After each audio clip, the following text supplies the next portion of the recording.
নমস্কার বন্ধুরা, আজকে আমি তৈরি করব এই দুধ দিয়ে আমি ক্ষীর তৈরি করব।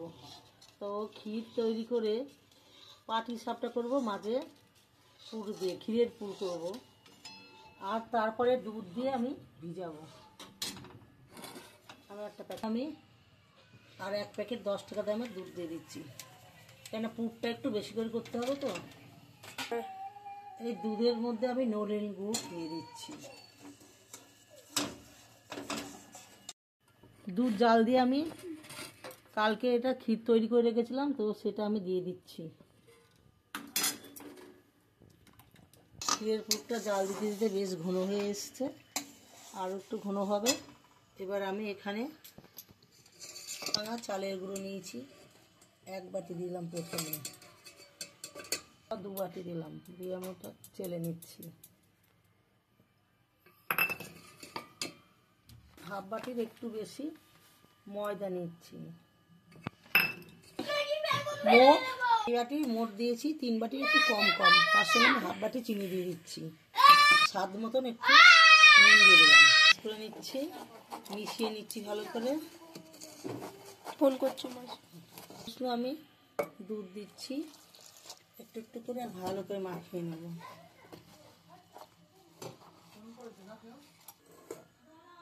একটু জল দিচ্ছি। আমি এই ছোট্ট ছোট্ট হাঁড়িতে ঢেলে নিচ্ছি। এটা দুধ জাল দিয়েছিলাম, দুধের সব উঠে যাচ্ছে। ভালো করে মিশিয়ে আমি ভালো করে মেখে নিয়েছি দুধটা। এই দেখুন ঘনত্বটা, এই যে এইরকম ঘনত্বটা হয়েছে। এবার আমি 10 মিনিট এটা চাপা দিয়ে রাখছি।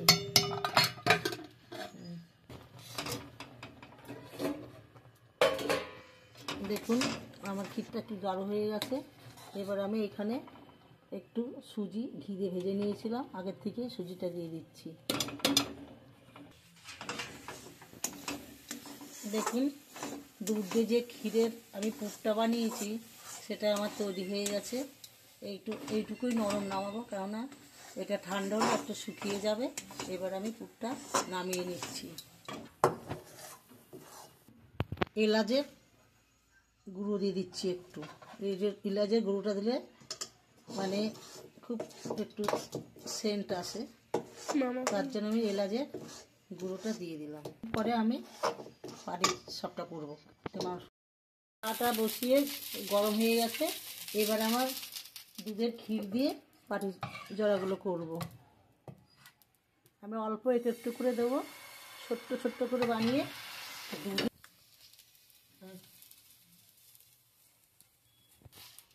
এইভাবে করে আমি সবগুলো তৈরি করে নেব। ক্ষীরের সবগুলো হয়ে গেছে, ক্ষীর দিয়ে পাটিসাপটাগুলো। এবার আমি কয়েক পিস সন্দেশ বানাবো। এই যে দেখুন সবগুলো হয়ে গেছে, এখনো শেষ নেই। এবার আমি করে বসিয়েছি। যেই কড়াইতে আমি দুধের ক্ষীর বানিয়েছিলাম, সেই কড়াইতে আমি আবার দুধ দিয়ে দিচ্ছি মালাই বানানোর জন্য।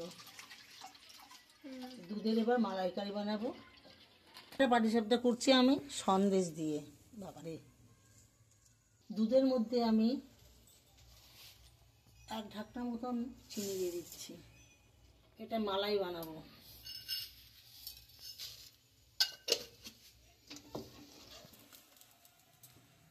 আমি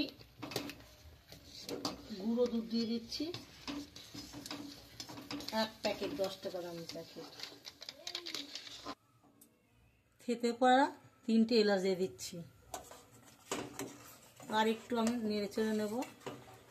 এই যে প্রায় হয়ে এসছে মালাইকারি। আমার পাটিসাপটা আমার তৈরি হয়ে গেছে, আর এইগুলো ক্ষীরের হয়েছে। এবার আমার মালাই করছি দুধের।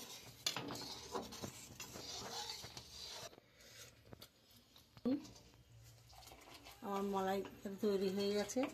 এবার আমি পাটিজোড়ার মধ্যে দিয়ে দেবো।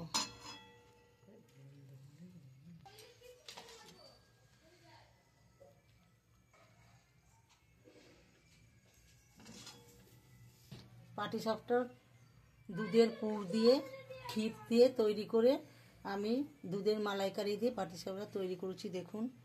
এবার আমার এটা দেখে যদি আপনাদের ভালো লাগে তাহলে আপনারা আমাকে একটা লাইক এবং সাবস্ক্রাইব করবেন আর সবাই সাথে থাকবেন। আসি কালকে, বাই, আবার দেখা।